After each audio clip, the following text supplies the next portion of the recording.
el peso que tenía la Iglesia. La Iglesia, ¿sí?, era un actor social muy importante, y no solo era un actor social, sino que era un actor político sumamente influyente. Entonces, no había posibilidad de que surja un Estado cuando existía la figura de un Papa con tanto poder en términos políticos y tan presente en distintos territorios, ¿sí?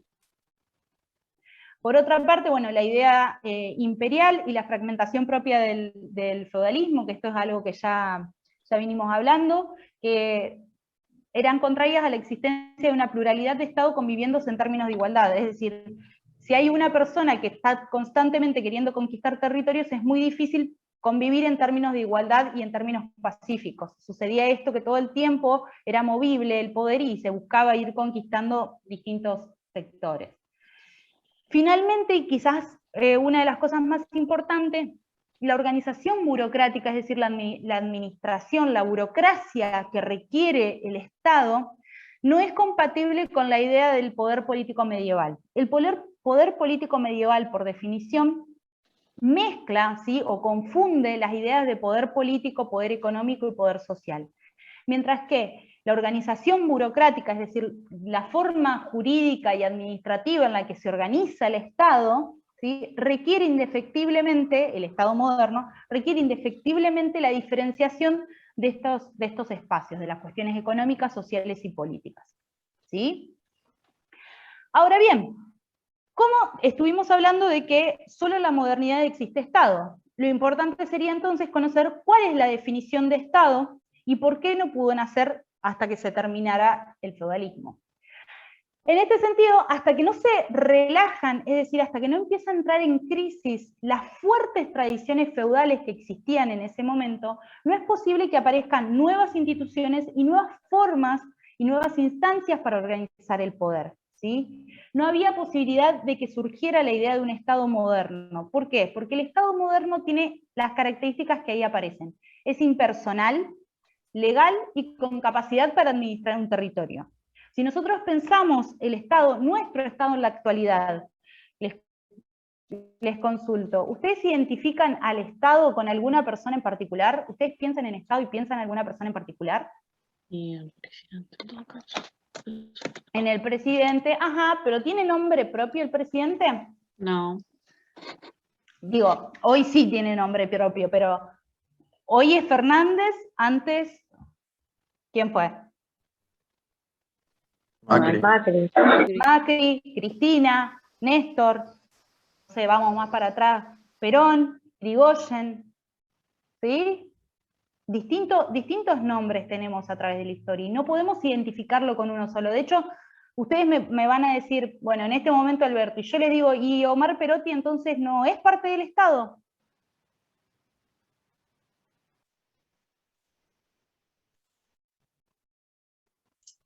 ¿Sí o no? ¿Es parte o no es parte del Estado? Ah, bueno, es parte del Estado provincial. Y les hago una pregunta.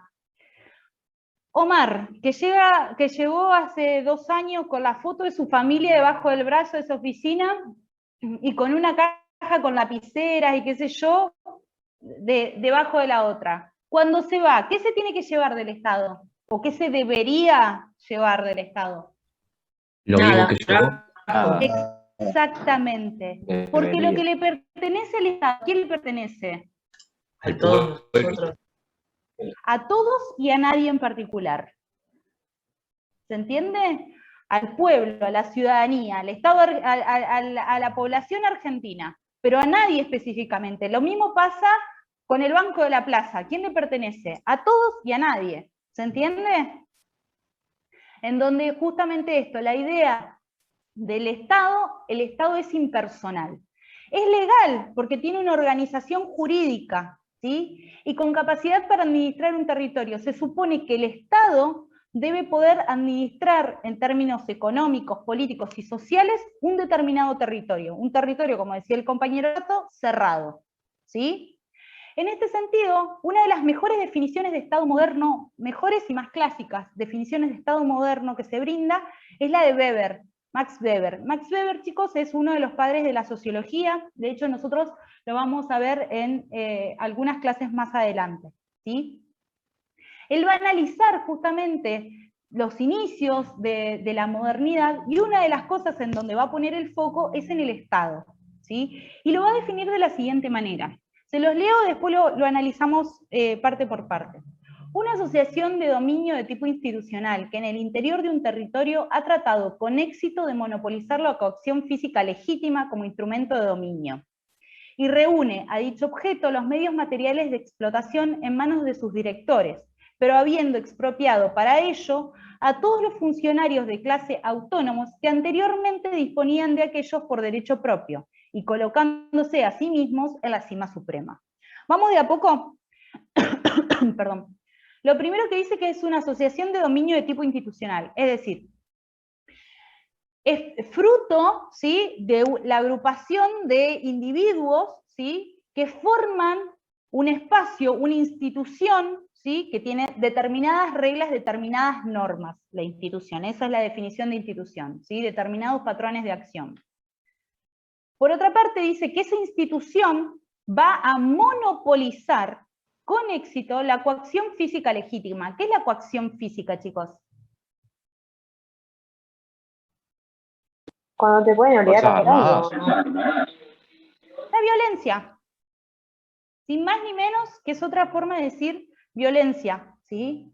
El Estado es el único, dice Weber, que puede monopolizar, es decir, tener el monopolio de la violencia física legítima. Otro que infrinja violencia se encuentra, es pasivo de recibir alguna sanción. De hecho, si nosotros vamos caminando por la calle y viene alguien así sin ton ni son y me pega un puñete, ¿es legítimo? No. Puedo denunciarlo. ¿Por qué? Porque es el Estado el único que tiene la capacidad justamente de ejercer violencia de manera legítima. De hecho, yo puedo ir a cualquier lado y comprarme un arma, por lo menos en teoría, estoy preguntando. No. ¿Quiénes son? Primero, el Estado tiene todo un procedimiento a partir del cual, si yo quiero tener un arma, tengo que tener portación y tenencia del arma, ¿sí? Incluso los policías tienen que tener esa cualidad, esa habilitación para poder llevar armas, ¿sí? Es decir, el Estado es el único, por ejemplo, que luego de un proceso jurídico puede coartar mi libertad de movimiento, es decir, puede encarcelarme, ¿sí? Encarcelarme, coartar mi libertad, es de alguna manera una coacción física, ¿sí? Sin embargo, es el único que puede hacerlo, y siempre y cuando antes medie un proceso de justicia. Si nosotros pensamos en los distintos estados, ¿sí?, nosotros vemos que el Estado argentino monopoliza, o debería monopolizar, porque lo que vemos comúnmente es que, no sé, chicos, hay distintas, los barra brava, por ejemplo, cuando llevan armas a las canchas o ese tipo de cosas que hacen, dan cuenta de que efectivamente el Estado no tiene el monopolio de la violencia legítima, ¿sí? Pero bueno, en términos teóricos, el Estado argentino tiene el monopolio de la violencia legítima, ¿sí o no?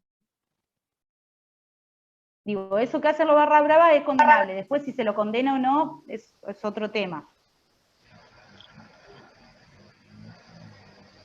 Sí. ¿Sí o no? Sí. En teoría, ahora sí. bien, para poder tener, esa es la forma, es decir, la coacción, la amenaza de utilización de coacción física legítima es la forma en la que el Estado va a dominar, ¿sí? Ahora bien, para poder hacer eso tiene que tener las herramientas. Para eso, dice el autor, tiene que haber expropiado, es decir, quitado a todos aquellos funcionarios de clase autónoma que anteriormente disponían de aquellos por derecho propio. Si volvemos al feudalismo, ¿qué es lo que sucede? Que básicamente es lo que está analizando Weber. Que el monarca absoluto fue poco a poco, el Estado fue poco a poco quitándole a los distintos señores feudales esa capacidad de monopolizar la coacción física legítima, es decir, le fue quitando los ejércitos, para que, en definitiva, el único que puede tener un ejército, ¿quién es? El Estado. El Estado. El Estado. Mientras en el feudalismo los distintos señores feudales tenían cada uno su propio ejército, señores feudales y vasallos tenían cada uno su propio ejército, ahora en el Estado moderno solo el Estado, solo la institución estatal puede tener un ejército, ¿sí? Y dice, finalmente, colocándose a sí mismo la cima suprema, es decir, por sobre el Estado no existe nadie, ¿sí? Ahora bien, dijimos que el Estado absoluto es una forma imperfecta de Estado moderno. ¿Por qué es imperfecta? En primer lugar, es imperfecta porque no es impersonal. ¿Qué quiero decir con esto? En el Estado absoluto, el monarca se confunde con el Estado. Hay una frase muy conocida que se le atribuye al rey absoluto, al monarca absoluto Luis XIV, que decía algo así como «l'état c'est moi», que en otras palabras quiere decir «el Estado soy yo». ¿Sí? ¿Qué quiere decir? Que todo lo que era del monarca o del rey era del Estado, y todo lo que era del Estado era del monarca. Es decir, no había distinción, ¿sí?, entre aquello que era de uno y de otro, como sí existe hoy. Esa es una de las causas por las que no podemos hablar de un Estado moderno perfecto. Otra de las causas es que el Estado, ¿sí?, se pone, dice acá, por encima, en la cima suprema. En el absolutismo, ¿sí?, como justamente el monarca es el Estado, hay una persona, en vez de una institución, que se encuentra en la cima del poder político. ¿Se entiende lo que digo? Y esto es una característica que no es propia del Estado moderno. ¿Se entiende? A lo que trato de apuntar. Sí, profe. Sí, profe. Sí, profe. Bien. Y finalmente, lo que podemos decir es que esta forma de absolutismo lo que vino a hacer es proteger lo que quedaba de esa nobleza feudal. ¿Por qué? Porque si bien el monarca fue quitándole poder político a los distintos señores feudales, sí logró el Estado absoluto proteger a través del tiempo la posición económica y los privilegios sociales de la nobleza, ¿sí? Por lo menos por un tiempo protegió los intereses económicos. ¿Por qué por un tiempo? Porque después fue creciendo poco a poco la burguesía y, por supuesto, quienes tenían realmente las grandes riquezas eran los que eran comerciantes y los que eran burgueses, no la nobleza. Sin embargo, y al día de hoy sigue sucediendo así, la nobleza logró conservar sus privilegios sociales. ¿A qué me refiero cuando hablo de privilegios sociales de la nobleza? ¿De qué estoy hablando? Que no son iguales ante la ley, supongo, con los demás ciudadanos. No Como es que que no mostraban son... el prestigio frente a los demás, digamos. Sí, no es que no son iguales ante la ley. En realidad lo que tienen es que conservan sus títulos nobiliarios, ¿sí? Y eso pareciera que les da un estatus social, una posición social, por sobre los demás.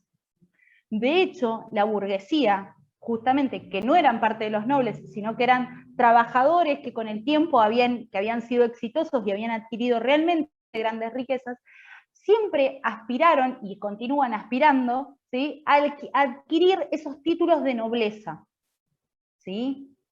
Porque son títulos que solo se obtienen. ¿De qué manera se obtiene un título de nobleza? Por nacimiento.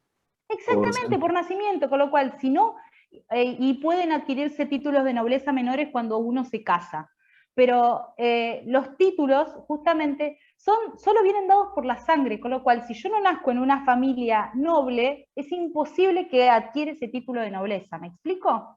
Entonces, el absolutismo logró eso, o sea, la nobleza sí fue perdiendo poder político, pero logró conservar, por lo menos durante un tiempo, su posición económica, y sí durante más tiempo fue más exitoso la cuestión de los privilegios sociales. ¿Se entiende? Sí, profe. De esta manera, el Estado absoluto, tenemos que pensarlo como a caballo, ¿sí?, de dos épocas. Es decir, el Estado absoluto tiene un pie en las características feudales, es decir, en la época feudal, y un pie en la época moderna. ¿Por qué? Porque tiene algunas características propias de la modernidad, pero conserva muchas características y muy pesadas, ¿sí?, de el feudalismo. ¿Se entiende? En este sentido es que el Estado absolutista es un Estado moderno, pero imperfecto. ¿Sí? Ahora bien, ¿cuáles son las características o qué requiere una monarquía absoluta? Requiere de 4... Sí. Perdón, antes de que sigas. La primera característica, digamos, que lo hacía imperfecto era que no era impersonal, porque el Estado se confundía con el monarca. Exacto, y de esa manera, entonces, el Estado se confunde con el monarca. Ahí hay una cuestión de lo patrimonial que se confunde, pero no solamente es importante esto, sino también el hecho de que como el monarca es el Estado, ¿sí?, no hay una estructura legal, como sí sucede en los estados modernos, que esté en la cima suprema, sino que el que está en la cima suprema es una persona y no la ley, ¿sí? Sí, profe, gracias. Bien. Esperen que voy primero a esto. ¿Cuáles son las características del absolutismo? El absolutismo es un poder ilimitado, indivisible y soberano. ¿Qué quiero decir con esto? Justamente que el monarca, el rey, perdón, entre paréntesis, si yo digo absolutismo, si digo monarquía absoluta, si digo sistema absolutista, estoy diciendo siempre lo mismo. ¿Estamos? Son sinónimos. Sistema absoluto, absolutismo, monarquía absoluta, ¿sí? Ojo con esto, no es lo mismo decir monarquía que decir monarquía absoluta, porque vamos a ver que existen monarquías absolutas y monarquías limitadas. ¿Estamos?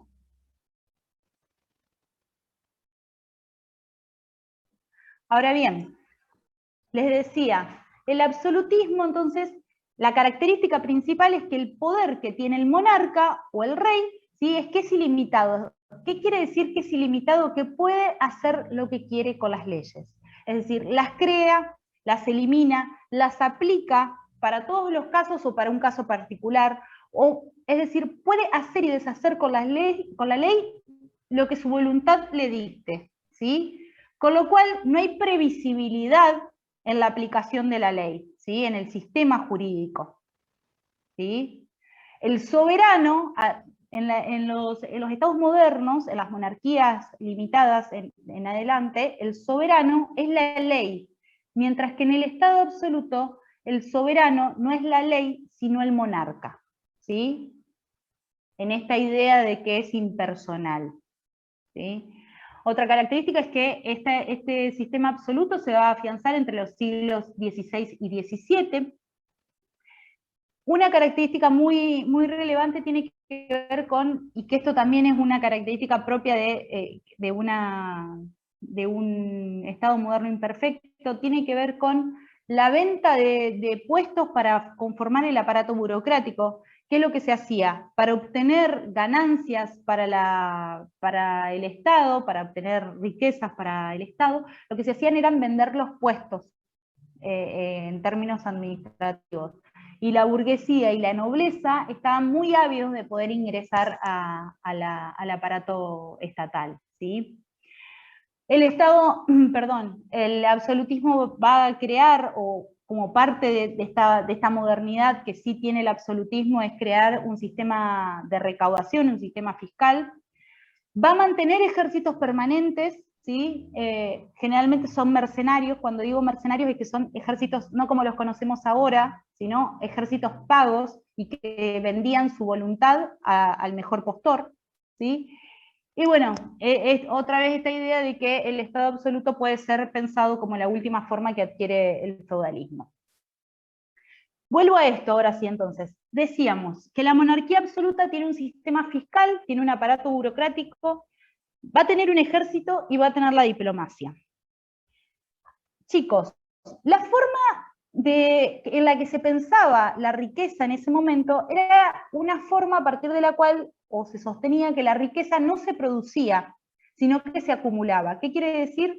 todavía no está muy desarrollado el sistema capitalista, en esta altura recién iniciaba a desarrollarse, entonces no existe la idea de que la riqueza se puede multiplicar a través del trabajo, sino que hay que acumularla. La única forma de acumular riqueza o de conseguir más riqueza de la que ya tengo es a través de la guerra, ¿sí? Por eso era necesario constantemente mantener ejércitos, porque a través de los ejércitos yo guerreaba y podía conseguir de manera legítima nuevas riquezas. Otra forma de poder conseguir más riqueza era a través de la diplomacia. ¿Cuál era esa parte diplomática a partir de la cual yo puedo obtener más riquezas? ¿Qué se les ocurre? Puede ser a través de la boda. Exacto, a través del matrimonio y a través de las dotes que se otorgaban a raíz del matrimonio, ¿sí? Esa era como la versión diplomática. Ahora bien, si volvemos a la idea de las guerras, poder mantener un ejército es costoso, ¿sí? Entonces, ¿qué tengo que hacer qué necesito para poder mantener un ejército? La recaudación fiscal, digamos. Exactamente, por eso se implanta el sistema fiscal, por eso se implanta un sistema de tributos. Ahora bien, a raíz de eso pregunto, ¿y quién cobra los impuestos? ¿El monarca? ¿El monarca en persona va a ir a tocar las puertas? Por eso está la parte burocrática. Los ejércitos. Exacto, bien. No, el aparato burocrático. Los ejércitos, era muy difícil que un ejército mercenario fuera de manera pacífica a cobrarle a los ciudadanos un impuesto, ¿sí? El ejército es el brazo armado. El brazo administrativo es el aparato burocrático, ¿sí? Es decir, cuando digo burocracia, si bien nosotros chicos tenemos una idea peyorativa de la idea de burocracia, digo, porque cuando decimos me comí 2 horas en la municipalidad por trámites burocráticos, tenemos una idea negativa de la cuestión de la burocracia, como gente que está tomando bizcochito y no tomando mate y comiendo bizcochito y no te atiende, ¿no? Pero no es así, ¿sí? La burocracia es justamente un aparato administrativo, es decir, una serie de normas jurídicas y personas que hacen funcionar, ¿sí?, de manera organizada un Estado, ¿sí? Entonces, de ahí estos distintos aspectos que tiene la monarquía para funcionar. También yo les había hablado la clase pasada de que frente a este incipiente Estado moderno, en versión absolutista, habían nacido distintas resistencias. Las resistencias provenían del campesinado, de nobles empobrecidos, de sectores urbanos y de la burguesía, ¿sí? ¿Por qué surgían resistencias? Y básicamente porque se cobraban impuestos, pero también por el poder justamente que venía a representar ese monarca absoluto. Poder que le quitaba la nobleza, ¿sí?, y que, por supuesto, se encontraban con cada vez menor poder político respecto a lo que habían tenido anteriormente, pero además, si recordamos, dije hace un momento que lo que venía a hacer el poder absoluto era proteger de alguna manera a la nobleza feudal. La nobleza feudal, chicos, está atada o está ligada al trabajo de la tierra, ¿sí?, a la parte más agrícola, mientras que la burguesía, ¿sí?, es más lo que tiene que ver con lo urbano, con lo industrial, que se va a ir desarrollando poco a poco. Entonces, en este sentido, también había una resistencia de los sectores urbanos frente a ese Estado absolutista. ¿Por qué? Porque representaba más bien intereses agrarios, frente a lo pujante que venía haciendo los sectores urbanos que venían desarrollando técnicas de manufactura, que luego serán, como les decía, parte de procesos de industrialización. Entonces, estas resistencias se dan en distintos países. 2 de los más paradigmáticos son Francia e Inglaterra, pero los 2 tuvieron realidades distintas. Francia sofoca, el rey francés sofoca las revueltas a partir de sus ejércitos, y por lo tanto sale fortalecido de esas resistencias, es decir, el monarca tiene aún más poder y más legitimidad, porque logra derrotar a esas resistencias.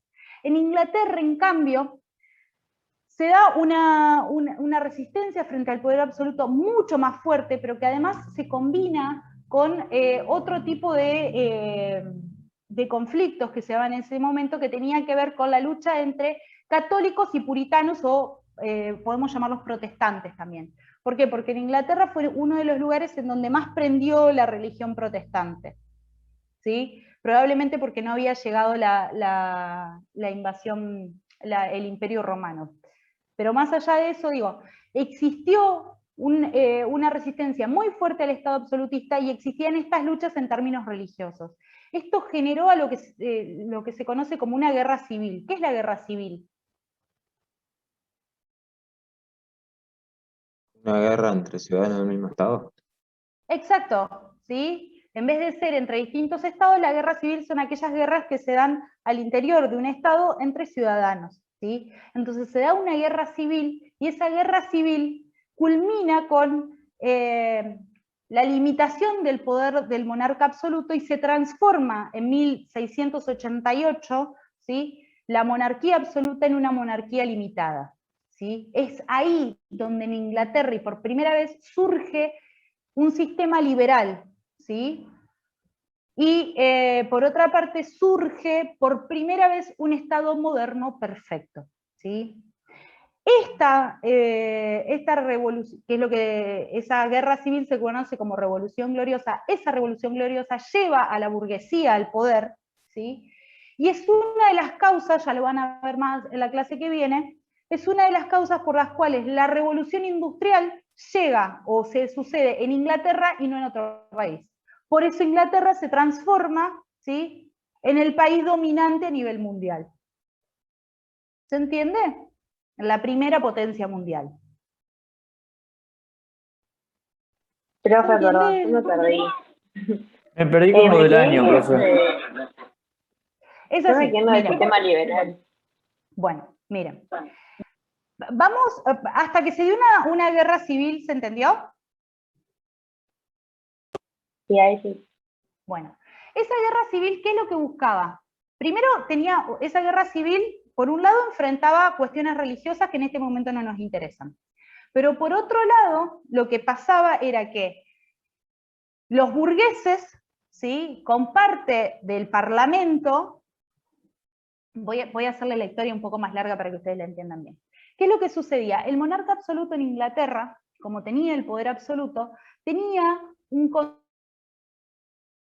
consejo, que era el parlamento, se llamaba como se conoce ahora el parlamento, pero que en realidad tenía una función de consejo, es decir, el monarca convocaba cuando deseaba eventualmente al parlamento para que ese parlamento decidiera cuestiones respecto del territorio.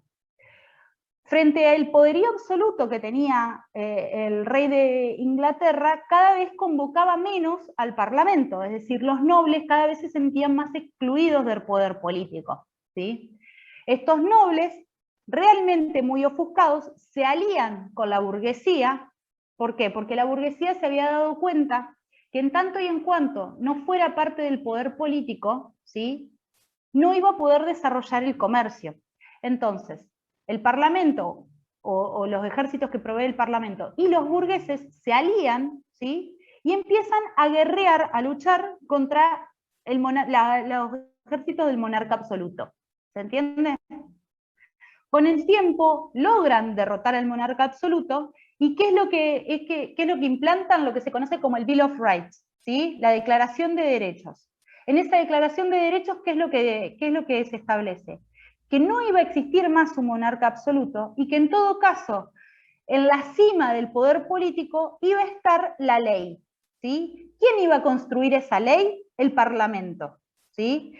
Y el Parlamento, a su vez, iba a estar conformado por dos cámaras: la Cámara de los Lores, en donde iban a estar la nobleza, y la Cámara de los Comunes, en donde iba a estar representada la burguesía, ¿sí? Entonces esa es la primera vez en donde aparece la monarquía limitada. ¿Por qué? Porque sigue estando el monarca, sigue estando la figura del monarca, pero ahora va a estar limitada por la ley. Ley que ¿quién elabora? El Parlamento, ¿sí? ¿Se entiende ahora un poco mejor?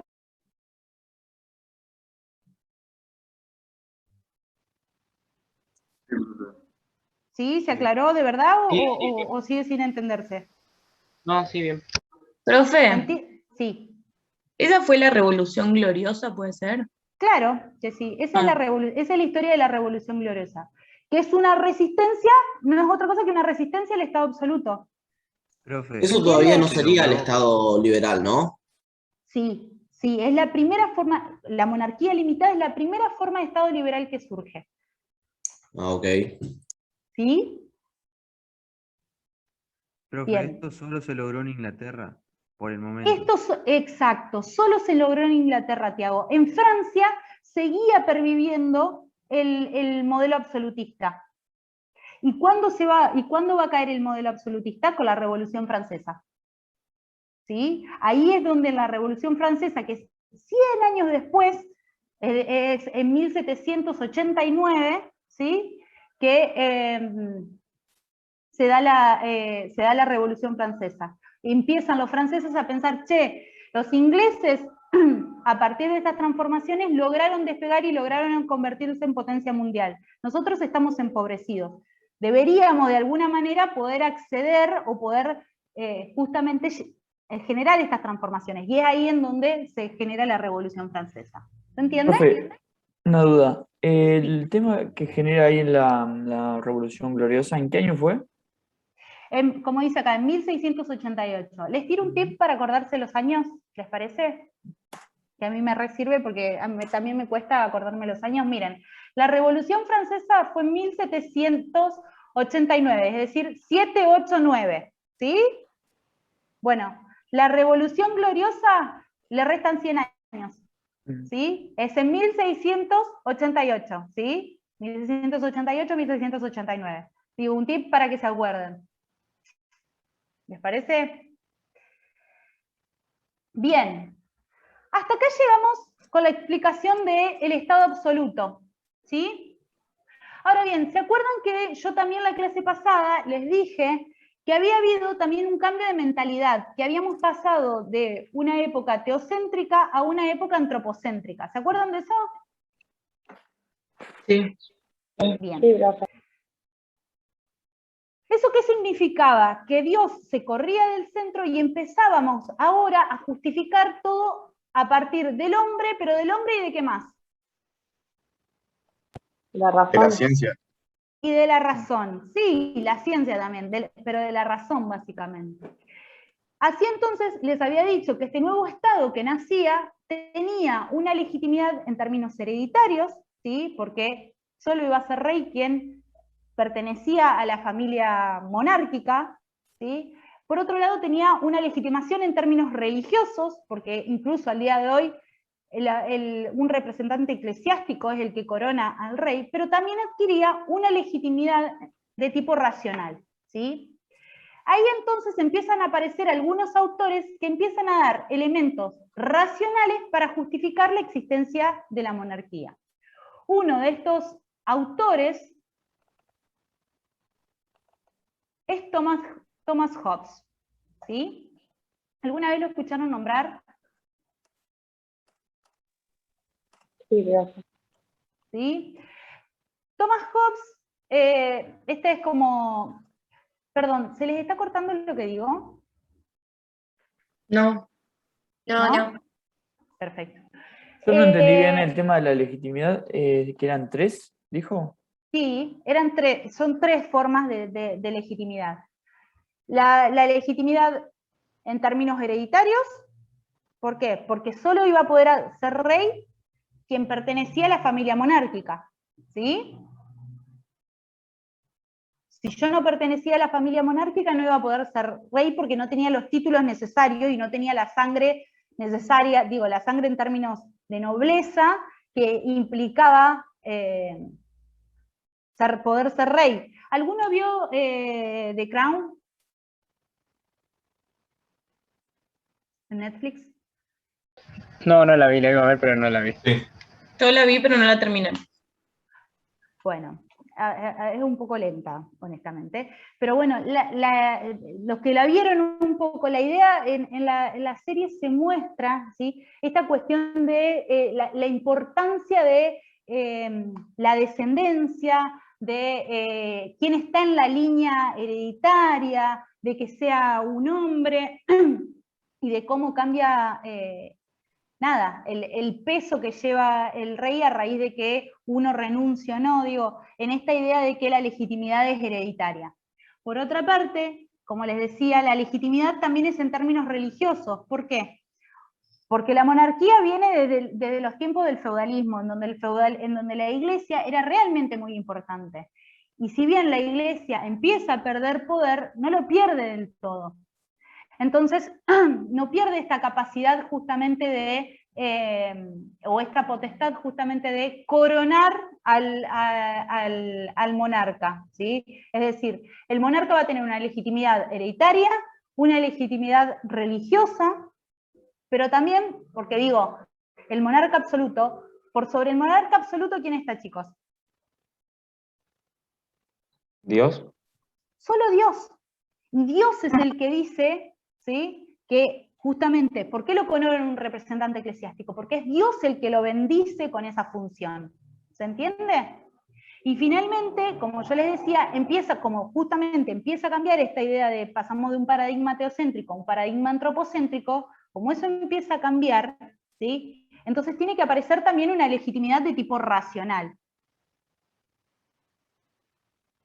Y es ahí en donde tengo aparece... una pregunta. Sí. Que capaz que no tiene mucho que ver o falta mucho. ¿En qué momento la monarquía empieza a perder poder?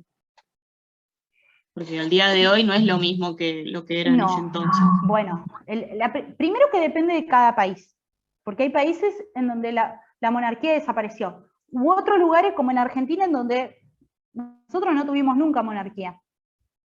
¿Sí? No existió. Pero en aquellos lugares en donde es más fuerte, empieza a perder poder, por ejemplo en Inglaterra, con la Revolución Gloriosa, en donde limitan el poder del rey. ¿Sí? Y a través de los años, justamente, la evolución en términos científicos, y en esta cuestión de la razón, y donde el hombre es más importante, esto hace justamente que la monarquía pierda poder, porque no había razón de ser, no había ninguna explicación para la existencia de la monarquía. De hecho, al día de hoy, si alguno viaja a Inglaterra, van a ver que muchos de los ingleses están descontentos con la monarquía que existe, que probablemente hoy es la monarquía más fuerte o más importante que existe, por eso la menciono. Les decía, los ingleses están muy descontentos, ¿sí? Porque sienten que son personas muy distantes a la ciudadanía, que son personas que gastan una gran cantidad de dinero y que en definitiva no cumplen en el Estado ninguna función específica. ¿Se entiende? Porque... Sí, gracias. Termino la explicación. Porque con el tiempo aparecen en Europa, el Estado... La monarquía limitada se va transformando y aparece lo que se conoce como parlamentarismos. En el parlamentarismo existe la figura del jefe de Estado y el jefe de gobierno. El jefe de gobierno es lo que se conoce como nuestro presidente, mientras que el jefe de Estado cumple funciones más bien en términos simbólicos o en términos diplomáticos, y sí tiene una función por ahí muy importante que tiene que ver con la declaración de la guerra, ¿sí? De todas maneras, esas decisiones siempre pasan por el primer ministro y no por el rey, ¿sí? ¿Se entiende? Profe, en España hay mucho problema con la nobleza. También, sí. En España sí, más. Sí, chicos, hay todo un tema, porque justamente esto es lo que pasa. Ha ido perdiendo poder con el tiempo, pero no solo poder, funciones. Entonces, ¿qué es lo que piensa la ciudadanía? Che, nosotros como ciudadanos estamos manteniendo a esta gente que en realidad no cumple ninguna función para el Estado. ¿Se entiende? No cumple ninguna función sustantiva, sí cumplen funciones en términos diplomáticos, ¿no? De ir a visitar X lugar, de ir a representar al Estado en tal o cual cuestión. ¿Se entiende? Pero también es producto de la evolución de la historia. Profe, yo tenía otra pregunta. Sí. No sé si tienen respuesta, pero digamos, porque nosotros vimos este pasaje del feudalismo a la modernidad, Ajá. y ahora estamos dando el Estado moderno en la monarquía. ¿Hay alguna fecha en algún país donde, no sé, bueno, a partir de hoy somos una monarquía o que el rey hizo una No. guerra, digamos, o cómo fue eso? No, no, no. O sea, ¿cómo se estableció la monarquía? Fue un proceso lento.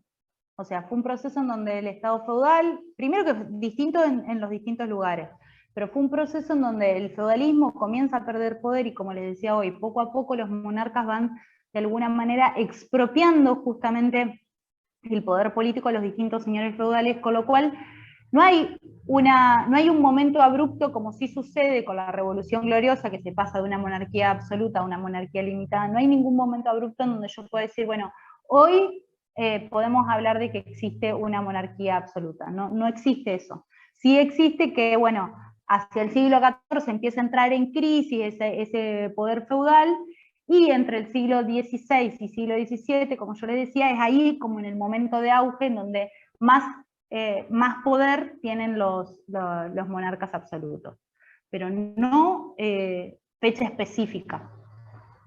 ¿Sí?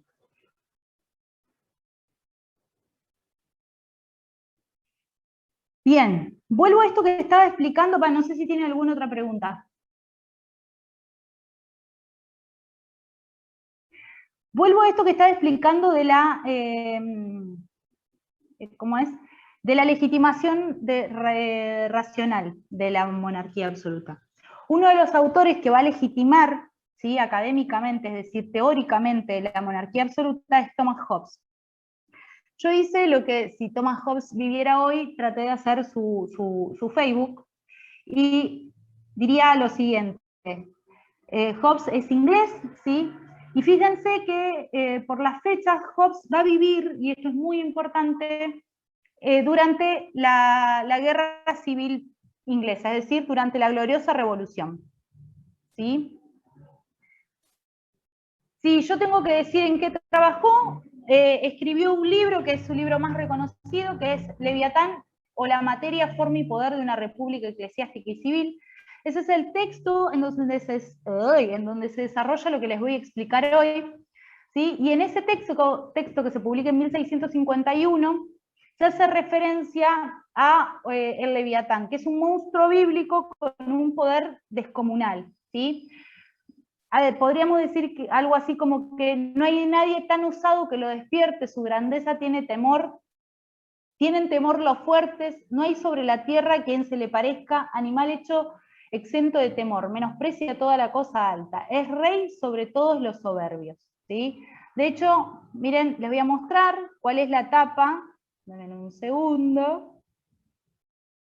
Esta es la tapa del libro de Hobbes, del Leviatán. Si ustedes se fijan, este es el Leviatán, ¿sí?, coronado, ¿sí?, porque es un poder absoluto, en donde se va a manejar a través de la violencia, de la espada, y a través del cetro, que representa la cuestión más religiosa. Pero si ustedes ven, está gobernando sobre todas las tierras, en donde se dibuja muy pequeñita las casas, como que de alguna manera justamente es un monstruo, no un monstruo, una criatura creada que se encuentra por sobre todos los demás, ¿sí? Ya vamos a ver bien esto. Vuelvo a lo que estaba. Perdón, profe, perdón, le corto. Siempre hablando de que Hobbes habla de tipo racional, ¿no? Perdón, no, se cortó.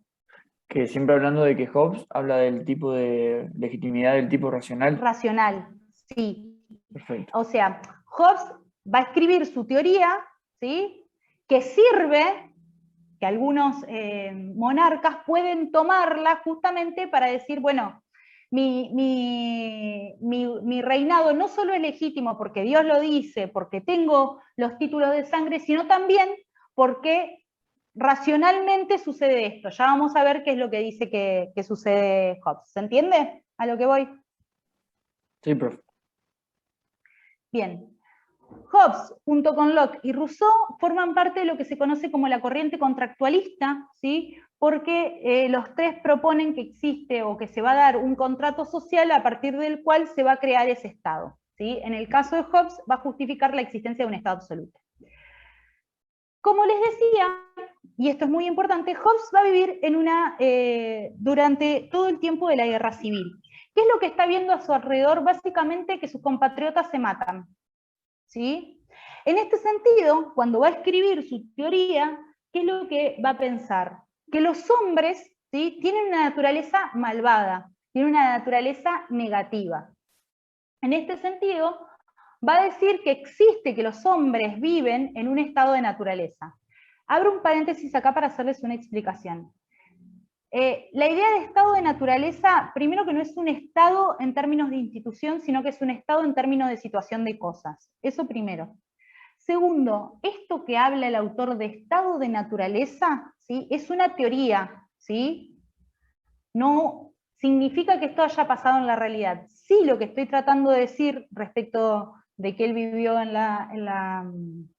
durante la época de la Guerra Civil es que esta teoría, por supuesto, se construye mirando qué es lo que sucede a su alrededor. ¿Me explico a lo que apunto?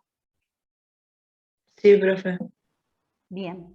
Entonces, ese estado de naturaleza que va a imaginar Hobbes es un estado en donde los hombres viven libres, viven iguales. De hecho dice, todos los hombres en el estado de naturaleza son iguales, ¿sí? ¿Por qué? Porque puede haber algunos más fuertes, pero hay otros que son más astutos. Entonces, en este estado de naturaleza lo que prima es la libertad y la igualdad. Pero como les decía, para Hobbes, este hombre es un hombre malvado, es un hombre de naturaleza negativa. ¿Qué quiere decir esto? Que el hombre está todo el tiempo anhelando poder y las riquezas de otros, ¿sí? Y como en ese estado de naturaleza hay plena libertad y hay plena igualdad, no existe ningún tipo de normas. Y si no existe ningún tipo de normas y yo deseo el poder o la riqueza de otro, lo que puedo terminar haciendo es matando al otro justamente para poder conseguir aquello que quiero, ¿sí? Volvemos otra vez a esta idea de que Hobbes vive en un estado, en un momento de guerra civil. ¿Qué es lo que ve? Que todo el tiempo a su alrededor la gente se está matando. En este sentido es que construye imaginariamente un estado de naturaleza en donde las personas se matan porque desean algo que tiene el otro o porque desean poder. Las personas se matan entre sí para conseguir lo que quieren. En este sentido, Hobbes dice que el hombre es el lobo del hombre, ¿sí? El hombre acecha al hombre. En este estado, en donde no hay ley, en donde hay total igualdad, en donde hay total libertad, y en donde la vida, sobre todo, está constantemente amenazada, no es posible el desarrollo de absolutamente nada. No es posible el desarrollo de un comercio, no es posible el desarrollo de la política, no es posible el desarrollo de la vida social. ¿Por qué? Porque todo el tiempo tengo miedo a morirme, ¿sí? Entonces, en el lugar en donde no puedo cuidar mi vida, no es posible quedarme. ¿Qué es lo que dice Hobbes? Más allá de eso, el hombre posee su razón, está dotado de razón y de libertad. En este sentido, dice Hobbes, con el objeto de salir de ese estado de naturaleza y poder proteger, los hombres van a pactar, ¿sí? Es decir, van a hacer un contrato a través del cual ceden todos sus derechos, que son derechos ilimitados, ¿sí?, a un único soberano, ¿sí? Por eso el Leviatán, perdón, vuelvo acá abajo, a la imagen que tenía. ¿Se dan cuenta que tienen cositas chiquitas el cuerpo del Leviatán? ¿La imagen esta? Sí, ¿son como personas o no? Son personas, exactamente, porque Hobbes, ¿qué es lo que dice? Dice justamente que son los hombres a través del contrato social, a través de ese pacto, que van a crear ese gran Leviatán o Estado. ¿Se entiende? Sí, profe.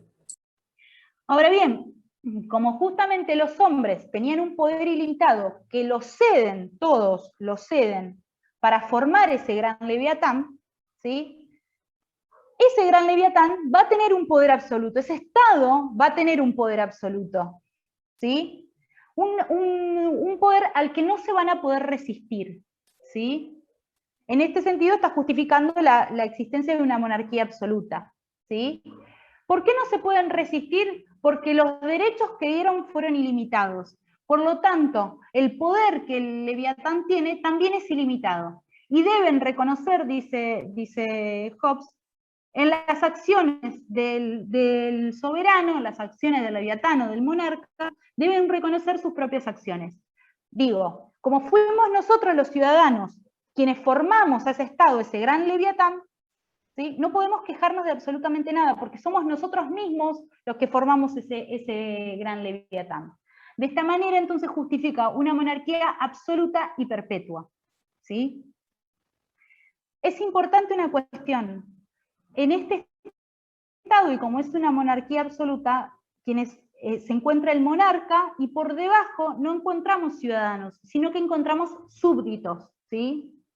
Otra cuestión importante es que, si bien todos los súbditos están atados a las normas y a la voluntad de lo que ese leviatán establece, el leviatán, ese soberano, no está atado, es decir, no encuentra ningún tipo de límites, ¿sí? ¿Por qué? Porque los derechos que se le otorgaron eran ilimitados, por lo tanto su capacidad de accionar es ilimitada, ¿sí? Ahora bien, ¿esto qué quiere decir? ¿Que no se puede resistir el poder del Estado? Exactamente. Para Hobbes no hay posibilidad de resistir el poder del Estado. No me puedo rebelar ante ese Estado.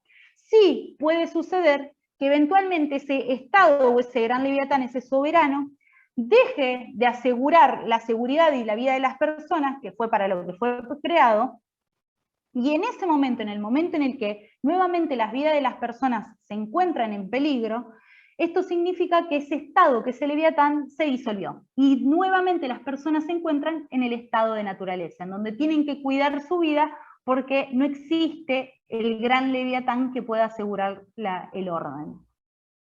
¿Soy clara con lo que digo? Sí, profe. Sí, ¿Sí? mucha información. Sí, un montón, ya lo sé.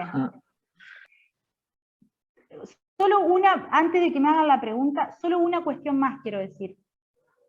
Este contrato social se conoce también como un pacto de sujeción, ¿sí? Es importante que entiendan esto porque en Locke va a proponer otra cosa distinta.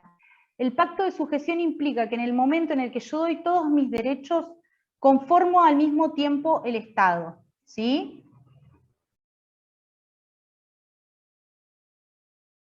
Luego, ¿lo puedes repetir? Sí. Ese contrato social para Hobbes es un pacto de sujeción, ¿sí? ¿Qué quiere decir? Que en el momento en el que yo pacto con ciudadanos, es decir, con las otras personas que conviven en el mismo territorio que yo, ¿sí? Estoy a la vez cediendo mis derechos, pero aceptando la conformación de un Estado, ¿sí? Es un único pacto. Ustedes van a ver después en Locke que en vez de haber un único pacto, hay dos pactos, ¿sí? Un pacto de sujeción y un pacto de aprobación. Se los digo simplemente con el objetivo de que después lo puedan diferenciar de Locke, nada más. Ahí alguien me dijo una cosita y después yo lo corté y no me dijo más nada. No sé si tienen alguna pregunta. Yo, profe, te quería preguntar algo. Sí.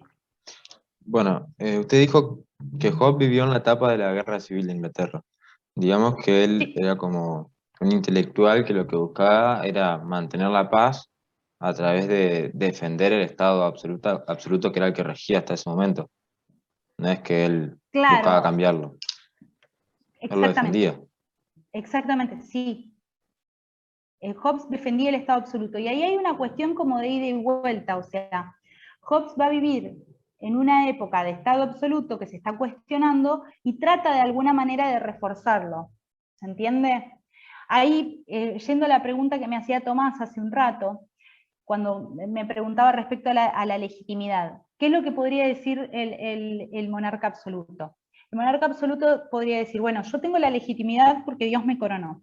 Yo tengo la legitimidad porque tengo los títulos de nobleza. Pero además, siguiendo a Hobbes, el monarca podría decir, yo soy monarca y mi poder es legítimo. ¿Por qué?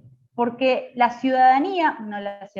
porque los individuos pactaron entre sí de manera racional, ¿sí? Y de manera voluntaria, y crearon un poder y me lo dieron a mí. Entonces, no solo tengo la legitimidad tradicional y la legitimidad religiosa, sino también la legitimidad tradicional, religiosa y racional. ¿Se entiende? Sí, perfecto. Sí, profe. Y esperen que iba a decir otra cosa y me olvidé. Bueno, me olvidé. Ah, ahí me acordé.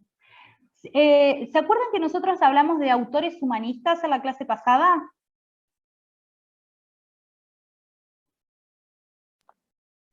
Algo Que así. vino a correr. Sí. Bueno, tanto Hobbes, Locke como Rousseau son autores humanistas. Les digo esto porque es una pregunta de examen. Si yo les pregunto a ustedes, ¿por qué Hobbes, Locke o Rousseau son autores humanistas? ¿Por qué me van a decir ustedes? Porque ponen al hombre en el centro. Sí, al hombre, pero además, ¿qué? La razón. Justifican la razón. La razón, ¿El Estado? bien, bien, la razón. Pero ¿y la razón? ¿En qué momento la usan? ¿O dónde se ve la expresión de la razón en esta teoría? Para justificar la monarquía, la existencia de la monarquía. Sí, para justificar la existencia de una monarquía, pero ¿a través de qué la justifican? ¿Cuál es el mecanismo, cuál es la herramienta que les permite la creación de esa monarquía absoluta? El contrato social. El contrato social, exactamente. Son humanistas, digo, resumo, son humanistas porque justamente van a justificar la existencia del Estado a través de la creación de un pacto que supone la voluntad y la razón de quienes participan en ese pacto. ¿Se entiende? Y en ese sentido son humanistas porque privilegian la razón del hombre. O sea, a través de la creación de un pacto o contrato de toda la sociedad. De toda la sociedad, que se hace mediante la libre voluntad y la capacidad de razonar de los individuos, ¿sí? Sobre todo es eso importante, que apuntan que utilizan la herramienta de la razón para justificar la creación de un Estado, ¿sí? O sea, no acuden a Dios, acuden a la razón de los hombres. Y solo a través de que solo porque son personas racionales y tienen capacidad de razonar, es que van a crear ese pacto. En este caso, ¿por qué crean ese pacto? Porque están escapando del miedo a la muerte.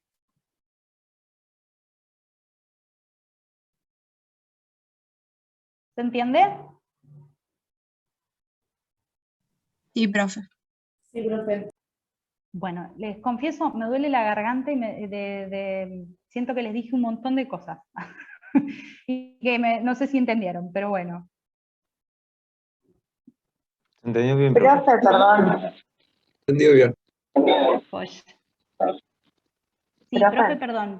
Sí. Yo, disculpe. No, quería preguntarte, ahí dice que, o sea, hacen ese pacto por miedo a la muerte o algo así. Sí, sí. Hobbes, ¿qué es lo que dice? En el estado de naturaleza, la vida está amenazada. Entonces, sale de ese estado de naturaleza justamente con el objetivo de evitar la muerte. Si no, se quedarían en ese estado. ¿Por qué? Porque tienen todos sus derechos, porque tienen libertad, ¿me explico? Pero como está la vida amenazada constantemente por esta idea de que el hombre es el lobo del hombre, porque tiene una naturaleza malvada, y que aspira a conseguir el poder y las riquezas del otro, entonces es un estado en donde no se puede vivir. ¿Me explico? Sí, profe, ya entendí. Gracias. Bien. ¿Algo más? Profe, Sí. ¿hay alguna fecha para el parcial ya? No, chicos, todavía no hay fecha para el parcial. Recuerden que el parcial es solo de epistemología, ¿sí? Esto quería preguntarles, que no sé si se los dijo Gustavo, se los digo porque me llegaron algunas consultas. Ustedes fíjense que todo lo que yo y mis compañeros van a ir dando en las clases, está organizado en las distintas unidades. Ustedes tienen unos PDF que se llaman clases virtuales, ¿sí? Entonces, ahí tienen organizado qué vamos a dar en cuántas clases y qué textos corresponden a cada una de las clases, ¿sí?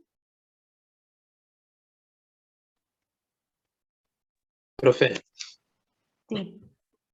entonces significa que ese donde lo que pusiste de unidad 1 es lo que hay que leer en cada clase y después lo otro es material complementario, digamos. No. Fíjense, tienen algunos, ahora estamos con la unidad 2 de todas maneras. Todo lo que figura en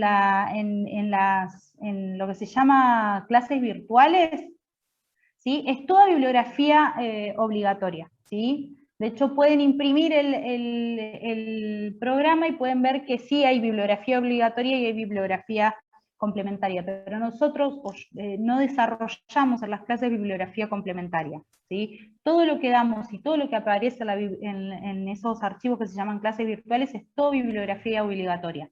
Lo que sí tratamos de hacer para que ustedes se organicen es ir dividiendo clase por clase qué fragmentos tienen que leer o deberían leer para comprender lo que se va a desarrollar en esa clase. ¿Me explico? Sí, me refería a eso yo, que era obligatoria esa parte. Claro, para ese día, sí. Profe, otra pregunta. Lo de las guías de lectura, que es más o menos lo que tenemos que saber de cada unidad. No, las guías de lectura son simplemente para que ustedes puedan ir siguiendo el texto, ¿sí? Como puedan ir realizando algún recorrido. Los temas importantes son los que vamos dando en clase, ¿sí? Sobre los que preguntamos en el examen son las cuestiones que vamos dando en clase. Que lo que se da en clase es lo que por ahí más... Por lo que se pregunta, por ejemplo, siempre se los va a hacer la aclaración Victoria el jueves que viene, pero por ejemplo nosotros en la bibliografía está hiper desarrollada la Revolución Francesa y a nosotros no nos interesan las distintas etapas de la Revolución Francesa. Sí es importante que se las lean y las entiendan, pero no que se las memoricen porque nadie se las va a preguntar en el examen. Sí es importante por qué se da la Revolución Francesa, cuáles son las consecuencias, digo, porque no es lo mismo que sucede en Inglaterra, ¿sí?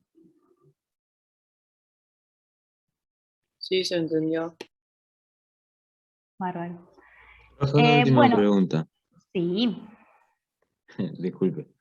¿El final es escrito o oral? Depende. Depende de lo que vaya pasando, o sea, con todas estas cosas no sabemos. Por ejemplo, el año pasado estuvimos tomando oral, ahora pasamos a virtual escrito. Vamos viendo, de todas maneras eso siempre se avisa con mucho tiempo de anticipación. Y tendemos en general a no tomarles oral porque nos damos cuenta que ustedes se ponen muy nerviosos y que no están muy acostumbrados a rendir exámenes orales.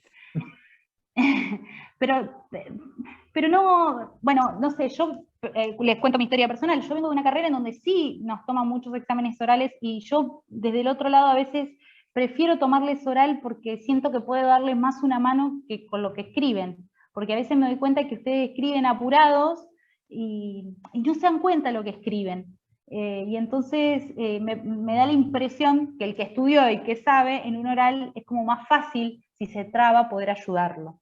Pero bueno, después eso va en los nervios de cada uno, porque yo también fui estudiante y también me senté a que me evaluaran 3 personas y estaba, no voy a decir la palabra que iba a utilizar, pero tenía mucho miedo básicamente, estaba aterrada.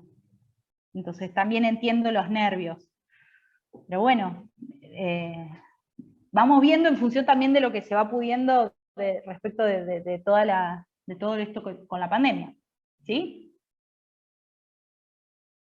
Profe, al principio de la clase usted tomó asistencia y yo entré 5 minutos tarde y ya me había nombrado. Por si bueno, entonces, si no, dame un segundo, Sofía. Si no hay ninguna pregunta más, los saludo y les pido por favor a las personas que no dieron asistencia por la cuestión que sea, que se queden, así me dan el presente. Les agradezco mucho y nos vemos, creo que la semana que viene tienen conmigo. Gracias, profe. Hasta luego. Gracias, profe.